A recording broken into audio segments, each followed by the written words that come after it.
ঋতুস্রাব বা মেনস্ট্রুয়েশন বা পিরিয়ডস অথবা গ্রাম্য ভাষায় শরীর খারাপ, এই কথাগুলি শুনলেই অধিকাংশ মানুষই নাক সিটকোয়। তাদের কাছে মেয়েদের এই মাসিক শারীরবৃত্তীয় প্রক্রিয়াটি নাকি অসুচ। তবে কি আপনি জানেন রামকৃষ্ণদেব এই মেনস্ট্রুয়েশন নিয়ে মা সারদা দেবীকে কি বলেছিলেন? তবে শুনে নিন। ভিডিওটি শুরু করার আগে বলবো সাবস্ক্রাইব করে পাশে থাকবেন, কমেন্টে লিখে দেবেন জয় মা ভবতারিণী। জয়রামবাটি গ্রামে মা সারদার জন্ম হয়।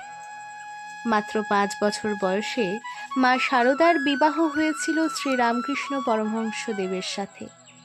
তবে তারা সেইভাবে সংসার জীবন পালন করেননি। শ্রীরামকৃষ্ণের মৃত্যুর পর সারদা দেবী জয়রামবাটি ও কলকাতায় উদ্বোধন ভবনে তার বাকি জীবনটি অতিবাহিত করেন। তাকে সবাই মা হিসেবেই দেখতেন, কারণ তিনি সকলকে তার সন্তানের মতন আগলে রাখতেন।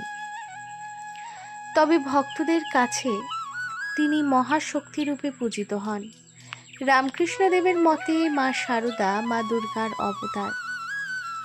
ভক্তরা বলেন যে তিনি হলেন মা দুর্গা। তবে এবার আসা যাক অসুচের গল্পে। মায়ের যখন ঋতুস্রাব হয়েছিল তখন মা 3 দিন নিয়ম মেনে চলতেন। ওই 3 দিন তিনি রান্নাঘরেও যেতেন না এবং ঠাকুরকে পুজোও করতেন না। এছাড়াও শ্রীরামকৃষ্ণ দেবের জন্য কিছু রান্নাও করতেন না, কারণ এর ফলে ছোঁয়াছুঁয়ি হয়ে যায়। তবে মা সারদা তার স্মৃতিকথা থেকে জানান, রামকৃষ্ণ পরমহংসদেব পেটের সমস্যায় ভুগছিলেন দীর্ঘদিন ধরে। তিনি অত্যন্ত ঝাল বা বেশি তেল মশলা দিয়ে রান্নাযুক্ত খাবার খেতে পারতেন না, আর যদি তিনি খেয়ে ফেলতেনও তখনই তার পেটের সমস্যা দেখা যেত। তাই মা সারদা তাকে হালকা পাতলা করে রান্না করে দিতেন। তবে এই 3 দিন শ্রীরামকৃষ্ণদেব মা সারদার হাতে খেতে পারতেন না, এবং এই সময় রামকৃষ্ণদেবের খাবার মন্দির থেকেই আসত এবং তিনি সেটিই খেতেন। তবে মন্দিরে তেল মশলা দেওয়া খাবার রামকৃষ্ণদেবের সহ্য হতো না এবং তাই তিনি প্রায়ই পেটের অসুখে ভুগতেন। একদিন শ্রীরামকৃষ্ণদেব মা সারদাকে জিজ্ঞেস করলেন, তোমার কি হয়েছে? তুমি রান্না করছো না কেন? তখন মা সারদা শ্রীরামকৃষ্ণদেবকে বলেন, আমার শরীর খারাপ হয়েছে। তখন তার উত্তরে শ্রীরামকৃষ্ণদেব বলেন, রইল কথা শরীরে।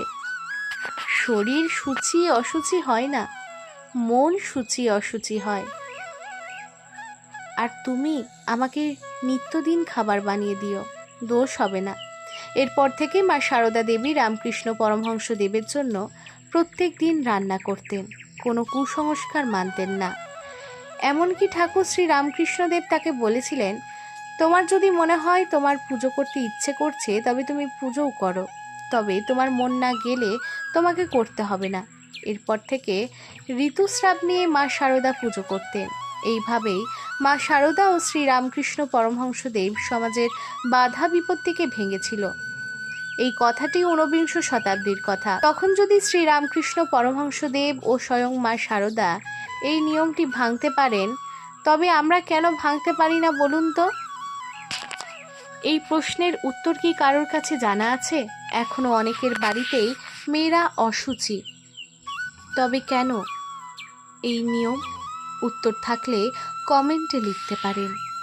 আজ এই পর্যন্তই। দেখা হচ্ছে পরের ভিডিওতে। জয় মা ভবতারিণী।